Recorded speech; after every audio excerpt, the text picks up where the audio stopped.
Straight line में next thing जो हम करने वाले हैं, स्लोप। ठीक है, स्लोप क्या होता है देखो, if if theta is the angle, if theta is the angle at which a straight line, at which a straight line is inclined with positive x-axis, theta is the angle at which a straight line is inclined with positive x-axis, then slope is defined, then slope is defined by tan theta. Tan theta, slope is defined by tan theta and denoted by m. ठीक है, तो क्या हो गया, m equal to tan theta. देखो कोई भी, ये हमारे ऐसे एक्स वाई एक्सिस है, कोई भी रैंडम लाइन ऐसे मान लेते हैं कि ये लाइन है l, इस लाइन का पॉजिटिव एक्स एक्सिस के साथ थीटा एंगल बन रहा है, तो इसकी स्लोप क्या हो जाती है, m equal to tan theta. ठीक है, ये इसकी स्लोप है। तो स्लोप क्या यहाँ पे शो करता है कि वो पॉजिटिव एक्स एक्सिस से किस एंगल पे इंक्लाइंड है। ठीक है, तो और थीटा की रेंज क्या होगी, यहाँ पे समझ लो कि थीटा हमारा कहाँ से कहाँ तक होगा, थीटा 0 से पाई ओपन। ठीक है, थीटा क्या हो सकता है, 0 से पाई। पाई पे ओपन क्यों रखा है, ओपन इसलिए क्योंकि जब भी ये लाइन ऐसे घूम के मान लो ये पूरा एंगल पाई बना दिया, तो वो क्या हो जाएगा, वापस थीटा एंगल जीरो वाला हो जाएगा, क्योंकि वो तो वही लाइन होगी जब जीरो एंगल बना रहा होगा। ठीक है, तो इसलिए पाई पाई पे हमने ओपन रख रखा है यहाँ पे। ठीक है, तो ये समझ आ गया। इसके बाद अगर मान लो कि ये हमारा थीटा, अब देखो जैसे थीटा 0 हो जाएगा, थीटा 0 का क्या मतलब है कि line is parallel to x axis. अगर थीटा 0 हो गया तो इससे मतलब कोई भी एंगल नहीं बना रहे, कोई एंगल नहीं बना रहे, मतलब इस तरह की लाइन है, तो उसकी स्लोप 0 हो जाएगी, मतलब m इक्वल टू 0। ठीक है, अगर मान लो कि नेक्स्ट ये हो सकता है कि थीटा अगर 45 है, थीटा 45 होने का मतलब क्या हो गया कि m हमारे पास कितना आ जाएगा, 1, m1 है, m1 मतलब स्लोप जो है, जो लाइन है वो दोनों एंगल से इक्वल, दोनों एक्सिस से इक्वल एंगल बनाते हैं, मतलब यहाँ पे 45 डिग्री और वाई एक्सिस से भी 45 डिग्री बनाएगा। ठीक है, तीसरी चीज, अगर थीटा मान लो हमारा 90 डिग्री हो जाता है, थीटा 90 डिग्री हो जाता है तो क्या हो जाता है फिर, स्लोप नॉट डिफाइंड। ठीक है, slope not defined, not defined का मतलब इनफाइनाइट होता है। ठीक है, जैसे यहाँ पे नॉट डिफाइन है, क्योंकि tan थीटा की वैल्यू तो हम जानते हैं ना कि m इक्वल टू अगर हम निकालेंगे तो tan 90 की वैल्यू क्या होती है, नॉट डिफाइंड, इनफाइनाइट। तो मतलब वो क्या है, वर्टिकल लाइन है, वर्टिकल लाइन है मतलब y एक्सिस के पैरेलल, तो वो हमारे पास उस लाइन का इक्वेशन क्या हो जाएगा, x इक्वल टू समथिंग, उसमें x equal to something k। ठीक है, जैसे मान लो कि x एक्सिस के पैरेलल वाली लाइन देख लो, कि जैसे x एक्सिस के पैरेलल लाइन ये वाली हमने बनाई है यहाँ पे। ठीक है, ये लाइन x एक्सिस के पैरेलल है, तो इस लाइन में देखो कि इसका इक्वेशन क्या होगा, ये हमारा इधर x एक्सिस से तो फिक्स डिस्टेंस पे है ना हमेशा, तो इसका इक्वेशन क्या आ जाएगा कि y equal to something, y equal to k type, y equal to k।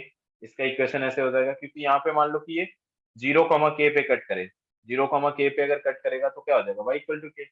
ऐसे ही जो y एक्सिस के पैरेलल हो गए उसका इक्वेशन क्या आता है, x equal to h type, क्योंकि वो तो x फिक्स है ना, इस लाइन पे कहीं भी हम देखेंगे तो x फिक्स है। ठीक है, एक्स चेंज नहीं हो रहा है, जब हम आगे पीछे इस पे जाएंगे तब एक्स चेंज होगा, अगर उसी लाइन पे हम वर्टिकली मूव करते हैं तो एक्स चेंज नहीं होता। तो स्लोप आ गया समझ में, स्लोप क्या है, angle eight which A line inclined with positive x axis. ठीक है, इसको नोट डाउन कर लो।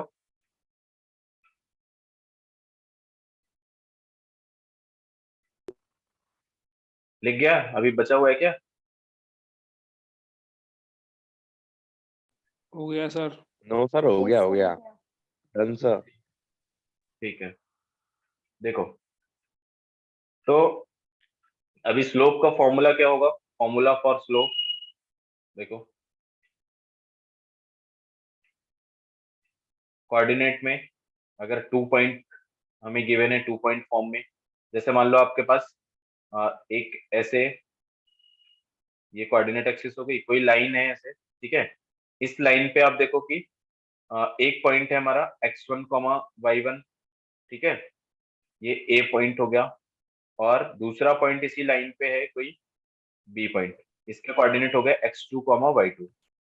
तो यहाँ से हम ए से x एक्सिस के पैरेलल एक लाइन खींचे, y एक्सिस के पैरेलल एक लाइन खींचे, तो अब देखो ये वाला जो डिफरेंस है ना, ये कितना आ जाएगा, ये आपका किसके बराबर होगा, y2 माइनस y1 के, y2 - y1 और ये नीचे वाला क्या आ जाएगा आपका x2 x2 minus minus x1, x1 ठीक है। और यहाँ पे अगर थीटा एंगल हम मान लेते हैं कि एक्स एक्सिस से थीटा एंगल बनाता है, तो इसकी स्लोप क्या होगी फिर, इसकी स्लोप तो हमारे पास y2 कुछ minus ऐसा y2 - y1 minus x2 x1 tan theta equal to y2 y2 - minus x1 y1 divide x2 by - x1 x2 minus x1। तो ये हमारे पास स्लोप का फॉर्मूला बन गया, ठीक है। स्लोप का फॉर्मूला अगर हमें 2 पॉइंट गिवन है तो स्लोप का फॉर्मूला हो जाएगा, ठीक है, कर लोगे। तो क्वेश्चन लिखना है आपको नेक्स्ट। सर ये एक और बार समझा दो, देखो इसमें नेटवर्क क्या है कनेक्शन। कि कोई भी लाइन है हमारी ए बी, है ना, उस पे कोई भी 2 पॉइंट हमें गिवन है, एनी 2 पॉइंट, एक पॉइंट x1 y1, दूसरा पॉइंट x2 y2। तो हमने क्या किया कि x एक्सिस के पैरेलल लाइन खींचते हैं ए पॉइंट से, और बी पॉइंट से y एक्सिस के पैरेलल। तो ये वाला देखो आपका क्या m पॉइंट हो गया, यहाँ पे मान लो राइट एंगल बन रहा है, राइट एंगल बन रहा है, तो tan थीटा क्या होता है, परपेंडिकुलर अपॉन बेस। परपेंडिकुलर की लेंथ तो हम निकाल सकते हैं, क्योंकि यहाँ पे जो m के कोऑर्डिनेट होंगे, m के कोऑर्डिनेट क्या होंगे, देखो x कोऑर्डिनेट x2 हो जाएगा और y कोऑर्डिनेट क्या हो जाएगा, y1 हो जाएगा, ठीक है। तो ये क्या आ गया हमारे पास, M B y2 minus y1, और ए एम क्या आ गया, x2 माइनस x1। तो परपेंडिकुलर अपॉन बेस लिख देंगे हम y2 minus y1 upon x2 minus x1, ठीक है, हो गया। Yes sir. yes example sir लिखना है आपको, find slope, find slope of line joining 2 point, 2 points, points हमारा 1,1 एंड 3,5, ये पॉइंट्स हैं। 145 क्या डिग्री आ जाएगा, 45 डिग्री आ रहा है, बताओ, गलत है, 45 डिग्री नहीं आ रहा है, तो सही 2 जगह आएगा 2 आ रहा है। 2 2 आएगा, होएगा ठीक है। 2 तो होएगा m सर इक्वल टू क्या आ जाएगा, 5 2 minus 1 divide by 3 minus 1 equal to 4 divide by 2 that is 2, ठीक है। तो स्लोप कितनी आ गई, 2 आ गई। अब देखो स्लोप का हमें थोड़ा ऐसे आइडिया होना चाहिए कि जो 45 डिग्री होता है मतलब इससे इक्वल एंगल बनाता है दोनों से, ठीक है। अगर 45 से ज्यादा है, यहाँ पे कोई लाइन है, तो उसकी स्लोप क्या हो जाएगी, 1 से इनफाइनाइट के बीच में कुछ भी हो सकती है, और यहाँ पे कोई लाइन है तो उसकी स्लोप 0 से 1 के बीच में हो सकती है। अब कोई लाइन अगर ऐसे बन रही है तो उसका तो एंगल 90 से ज्यादा हो गया ना, उसका एंगल 90 से ज्यादा हो गया, मतलब थीटा कितना हो गया सेकंड क्वाड्रेंट में, तो tan थीटा की वैल्यू नेगेटिव हो जाएगी। तो इसमें से वो क्या हो जाएगा, नेगेटिव स्लोप वाला, ये लाइन जो है ना नेगेटिव स्लोप वाली है, m कैसा होगा इसके लिए, लेस देन 0 आ गया। अगर थीटा हमारा 90 से ज्यादा है तो लेस देन 0 हो सकता है। चलो next question, find x, sir इसके लिए m लेस देन 0 होगा ना m लेस देन 0 होगा इसके लिए, ठीक है। If slope of line throw 2,3 and 4,x is 4, ठीक है। x फाइंड कर लो यहाँ पे, find x if slope of line throw 2,3 and 4,x is 4। 11 है क्या आ जाएगा, 11। 11 लेस आ रहा है। एक्चुअल वैल्यू x माइनस 3, वही स्लोप का फॉर्मूला लगाएंगे, y2 minus y1 divide by x2 minus x1 equal to 4। ये हमारे पास आ जाएगा यहाँ से x minus 3 equal to 8, x equal to 11, ठीक है, कर लोगे। m इक्वल टू 2 में m is less m than equal to 4 हमें गिवन है ना क्वेश्चन में, उसके पहले वाले में सब m इक्वल उसके टू पहले 2 वाले में तो 2 आ गया ना, देखो। तब ओके, ये तो आ गया, हाँ हाँ बताओ। ग्रेटर देन 0 होगा ना। ग्रेटर देन 0 कौन सा, ये वाला तो ग्रेटर देन 0 है, ये 2 तो तुम्हें दिख रहा है ना ग्रेटर देन 0। मैं इसके लिए बोल रहा था यस सर। कि जो लाइन हमारे ऐसे है, जो ओरिजिन से पास हो रही है मान लो, और इधर सेकेंड क्वाड्रेंट और फोर्थ क्वाड्रेंट से पास हो रही है, मतलब उसका स्लोप कैसा होगा, निगेटिव। तो नेगेटिव ठीक हो है, जाएगा। हाँ चलो ठीक है, तो स्लोप निकाल लोगे ना। Next, area of triangle coordinate form में, ठीक है। सो एरिया ऑफ ट्रायंगल, ठीक है, ये फॉर्मूला हम पहले प्रीवियस क्लास में पढ़ चुके होंगे कहीं, है ना। एक फॉर्मूला याद किया होगा, half x1 y2 minus y3, इस तरह से। तो मान लो 3 पॉइंट आपके कोऑर्डिनेट गिवन है, x1 y1, b is x2 y2 and c is x3 y3, ठीक है, आर तो गिवन। फिर भी आप प्रूफ बता देना।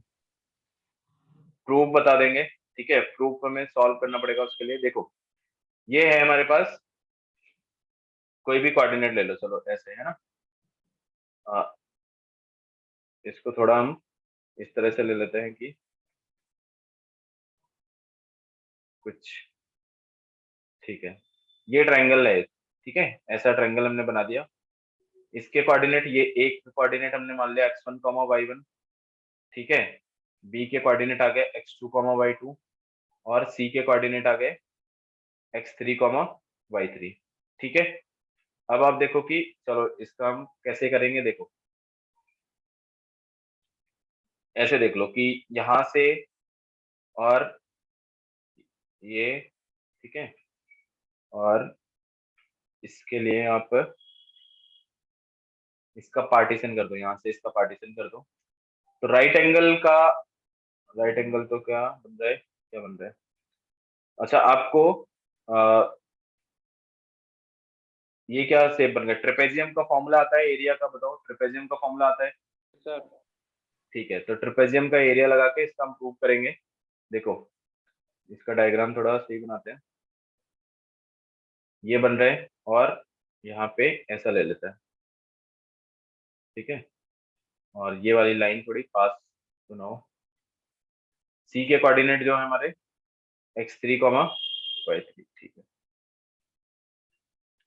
तो यहाँ पे देखो, ये पॉइंट E और F, D और E ले लो, और ये F हो गया। तो आप देखो कि B, C, E और D एक ट्रेपेजियम बन रहा है क्या, बताओ। इसमें दो पैरेलल लाइन है, यस सर। ठीक है। चलो सर यस सर। यही करेंगे हम यहाँ पे क्या करेंगे, देखो आपको क्या करना है कि एरिया निकालना है पहले, area of B E F A, ठीक है, plus area of, plus area of A F D C, ठीक है। इसमें से क्या माइनस कर देंगे हम, एरिया ऑफ, BCED। हाँ बस आ जाएगा, ठीक है। तो ट्रेपेजियम का एरिया बताओ क्या होता है, half into half into sum of parallel side sum into of height. Parallel into height, बिल्कुल ठीक है। तो इसकी बताओ, इसकी पहले वाले ट्रेपेजियम की हाइट कितनी हो गई, ये हाइट कितनी है, हाइट हम बता सकते हैं क्या है, x1 minus x2, x1 yes x1 sir. ठीक है, इसके अकॉर्डिंग, क्योंकि x कोऑर्डिनेट है ना। और ये वाली लाइन, अब तो पहले वाले का एरिया क्या हो जाएगा, पहले वाले का एरिया हो जाएगा हाफ, आवाज नहीं आ रही थी, एक बार और एक्सप्लेन कर दीजिए। क्या आवाज नहीं आ रही है क्या, देखो ये क्या है, एरिया हमें इसमें से ट्रेपेजियम बनना है, 3 ट्रेपेजियम हमने ले लिया, कौन कौन से, देखो B E F A and A F D C minus area of B C E D, ठीक है। तो हमारे पास ट्रायंगल एबीसी का एरिया आ जाएगा, ये क्या लिखा हुआ है आपका, एरिया ऑफ ट्रायंगल एबीसी, ठीक है। तो इसको 3 ट्रेपेजियम का एरिया लिखेंगे, तो देखो हाफ हो गया, और बेस इसका कितना, सम ऑफ पैरेलल साइड कितना हो जाएगा, y2 प्लस y1, ठीक है, into x2 into x1 minus x2, ठीक है। इसको पूरा सॉल्व करना पड़ेगा तुम्हें, ठीक है, ये मैं बता देता हूँ कैसे करते हैं इसका प्रूफ, ठीक है। प्लस दूसरा वाला ऐसे ही दूसरे वाले ट्रेपेजियम का लिखेंगे, दूसरे वाले ट्रेपेजियम में हाफ तो आएगा सब में, तो हाफ तो में कॉमन ही ले x1 लेंगे। x1 दो बार लिख ये x1 माइनस x1 है और हाँ, x1 माइनस x2 है ये, ठीक है, x1 माइनस x2 है। दूसरे में देखो, जब हम AFDC लिखेंगे तो क्या आ जाएगा, सम ऑफ पैरेलल साइड कितनी हो जाएगी, y3 प्लस y1, ठीक है। और यहाँ पे distance between this parallel side मतलब हाइट क्या हो जाएगी, ट्रेपेजियम हमारा ऐसे वर्टिकल बन रहा है, ठीक है, तो हाइट कितनी हो जाएगी, x3 माइनस x1। बताओ ये आ गया समझ में, दूसरे वाले की हाइट ये x3 माइनस x1 होगा, क्योंकि इस सेकेंड वाली लाइन का हमारा ये वर्टिकल लाइन है, तो मतलब उसका x कोऑर्डिनेट 3 है और इधर बीच वाले का 1 है x। फिर प्लस इसमें आप क्या करोगे, जो मिडिल में जो बन रहा है, मिडिल वाला में क्या आ जाएगा आपका y2 प्लस y3, और मल्टीप्लाई क्या करना है आपको, हाइट कितनी हाइट हो जाएगी, x3 माइनस x2। आगे क्या समझ में, ठीक है। तो ये जब हम पूरा सॉल्व करेंगे, इसका प्रूफ भी यही है, इसको जब हम पूरा सॉल्व करेंगे तो ये हमारे पास कुछ ऐसा बन जाएगा, क्या बनेगा, देखो x1 y2 minus y3 plus x2 y3 minus y1 plus x3 and ये आ जाएगा आपके पास y1 माइनस y2, ऐसा, ठीक है। अब ये हो सकता है, हाँ बोलो। सर वहाँ माइनस साइन नहीं लगेगा? माइनस माइनस साइन लगेगा ना कहाँ फिर वहाँ पे। स्टार्टिंग में, सर नहीं सर, y2 ऊपर plus से y3 जस्ट ऊपर वाली लाइन में ऊपर वाली लाइन में हमने माइनस, हाँ माइनस है वहाँ पे, तो माइनस स्टार्टिंग में। हाँ माइनस है, वो माइनस ही है, ठीक है, माइनस लगाएंगे वहाँ पे, ठीक है। तो ऐसा हमने लिख दिया। अब लिखने के बाद जब हम सिंप्लीफाई करेंगे तो इस टाइप का बन जाएगा आपका, ठीक है, ये आ जाएगा। तो फॉर्मूला तो हमने ये याद किया होगा पहले, कभी बताओ, फॉर्मूला तो याद किया होगा ना ऐसा, यस ठीक है। सर। ये ऐसे है, तो ये फॉर्मूला में ध्यान रखना है। चलो इसको मैं नोट कर लो इसको, ठीक है, कैसे सॉल्व करना है, कैसे सॉल्व किया वो समझ आ गया ना तुम्हें, बताओ, ट्रेपेजियम एरिया से, सर ठीक है।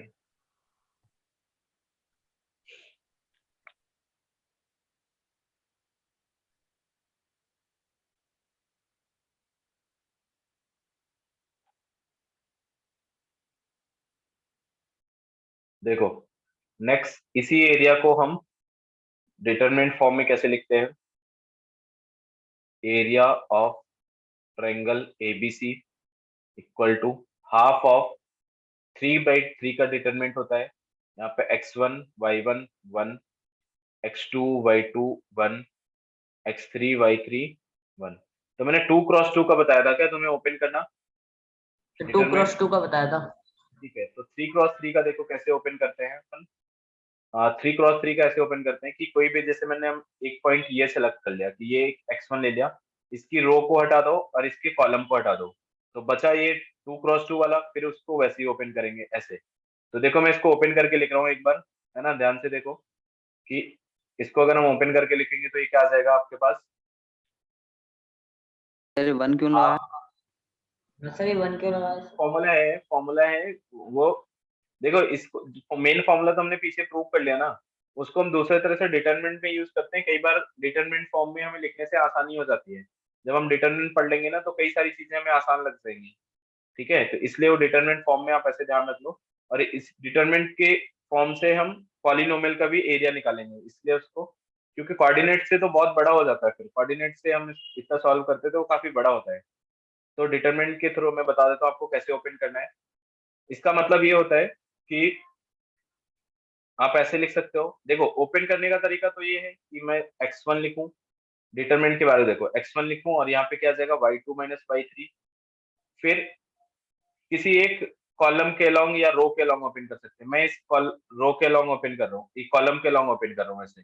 तो एक x1 लिखा हमने, x1 के साथ ये हटा दो और ये हटा दो, बचा हुआ ये 4 नंबर बच गए ना आपके, तो उसको क्रॉस मल्टीप्लाई कर देंगे कैसे, y2 माइनस y3 करके। इसी तरह जब हम अब यहाँ पे अल्टरनेट साइन लिखते हैं, प्लस माइनस प्लस, ठीक है। जब डिटरमिनेंट पढ़ेंगे तो और सारी चीजें समझ आ जाएंगी। तो अभी तुम इतना देख लो कि इसको हम ओपन कैसे करते हैं। तो माइनस x2 लिखेंगे। जब हमने x2 लिया तो हमारा सेकेंड रो और फर्स्ट कॉलम हटा दो। तो अभी क्या क्या एलिमेंट बचे हमारे पास, सब मैट्रिक्स बन जाता है, सब डिटरमिनेंट बन जाता है। तो यहाँ पे क्या बचा, ये बचा और ये बचा। तो इनका क्रॉस मल्टीप्लाई कराते हैं तो क्या आ जाएगा, y1 माइनस y3, ठीक है। प्लस जब हम x3 लिखेंगे तो फिर साइन ये अल्टरनेट लगाने, प्लस माइनस प्लस। तो अब यहाँ पे क्या आ जाएगा, थर्ड कॉलम हटा देंगे और y1 third row, minus y2 है ना, y1 माइनस y1 y2 आ माइनस जाएगा। y2। हाँ, तो देखो जो बीच में ये माइनस आया ना, इस माइनस को अंदर ले जाओ। इस माइनस को अगर हम अंदर ले जाएंगे तो फिर वापस वही चीज बन जाएगी, प्लस x2, ये क्या बन जाएगा, y3 माइनस y1, और plus x3 y1 minus y2, ठीक है। और हाफ तो आगे मल्टीप्लाई में था ही, तो यही एरिया है। अब इसको फॉर्मूला याद कैसे रखते हैं, ये 2 आएगा यहाँ पर, है ना, ये 2 है। याद कैसे रखते हैं, एक बार 1 2 3 लिखा, फिर 2 3 1 लिखा और 3 1 2 लिखा, देखो। और बाहर x1 लिखना है, बाहर x लिखना है, ब्रैकेट के अंदर y लिखना है, डिफरेंस के फॉर्म में। आ गया समझ में कैसे याद रखेंगे फॉर्मूले को। देखो 1 2 3, ये 1 2 3 नंबर है, फिर 2 3 1 है और 3 1 2 साइक्लिक ऑर्डर में है। मतलब 1 2 3 ऐसे साइक्लिक ऑर्डर में है, 1 2 और 3। पहले 1 2 3, फिर 2 3 1, फिर 3 1 2, ऐसा। ठीक है क्या, बताओ, याद कर लोगे इसको, कर लेंगे है ना। सर। ठीक है, तो डिटरमिनेंट फॉर्म समझ आ गया। अब ओपन कैसे करेंगे, तो इस डिटरमिनेंट को हमें इतना 3x3 नहीं, 3x3 को हम और थोड़ा छोटा कर सकते हैं, 2x2 में कन्वर्ट कर सकते हैं। देखो कैसे कन्वर्ट करेंगे, इसको 2x2 में कन्वर्ट करने के लिए हम ऐसे लिखेंगे, x1 y1 x2 y2, ठीक है। यहाँ पे आप बाहर एक ब्रैकेट लगा लेना,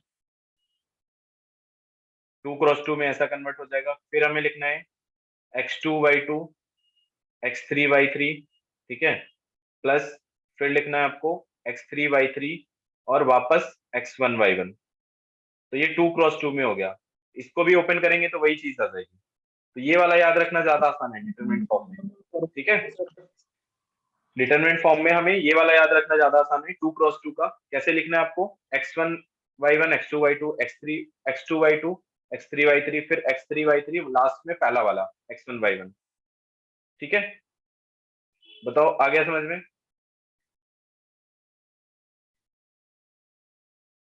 तो डिटरमिनेंट के फॉर्म में हम इसको ध्यान रखेंगे ऐसे। अच्छा, ये तो मैं ओपन कैसे करना है समझ आ गया क्या। अब तो मैं इसको तो ओपन कर ही सकते हैं ना, 2x2 वाला तो तुम जानते हो, 2x2 वाले में तो सीधा सीधा करना होता है। क्या करना होता है, एक बार x1 y2 minus x2 y1 plus, ऐसे दूसरे वाले को जब ओपन करोगे तो क्या आ जाएगा, x2 y3 minus y2 x3 plus, ये आ जाएगा x3 y1 minus x1 y3। अब जैसे हम सबको कॉमन लेके लिखेंगे तो वापस वही बन जाएगा। जैसे हमने x1 कॉमन लिया तो x1 कहाँ कहाँ आ रहा है हमारे पास, यहाँ। तो देखो y2 माइनस y3 बन रहा है अपने आप। फिर जब हम x2 कॉमन लेंगे तो x2 कॉमन लेंगे तो हमारे पास क्या आ जाएगा, y3 माइनस y1। देन जब x3 कॉमन लेंगे तो ये बन जाएगा आपके पास y1 माइनस y2। तो वापस वही बन जाएगा ना, ठीक है। तो इसकी हेल्प से हम पॉलिनोमियल का समय अभी एरिया निकालेंगे। ट्रायंगल का तो फॉर्मूले से भी निकाल सकते हो और ऐसे भी निकाल सकते हो, ठीक है। आ गया। तो यहाँ पे ये लिख लेंगे, जो मैंने आपको क्लॉकवाइज एंटी क्लॉकवाइज वाला बताया था, वो और पॉइंट लिख लेना है आपको कि एंटी क्लॉकवाइज मतलब ऐसे, ये ए पॉइंट है तो ये बी होना चाहिए और ये सी होना चाहिए, ठीक है। यहाँ पे लिख लेंगे हेयर टेकन, हेयर पॉइंट्स, अच्छा, here points should be taken in anti-clockwise,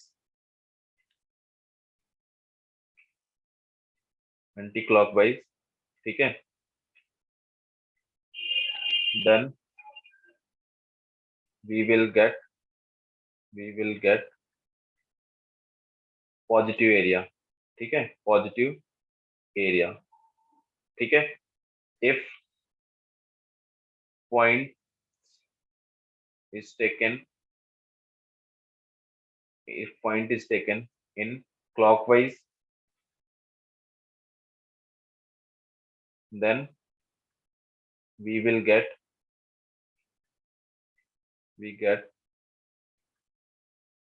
area negative। ठीक है,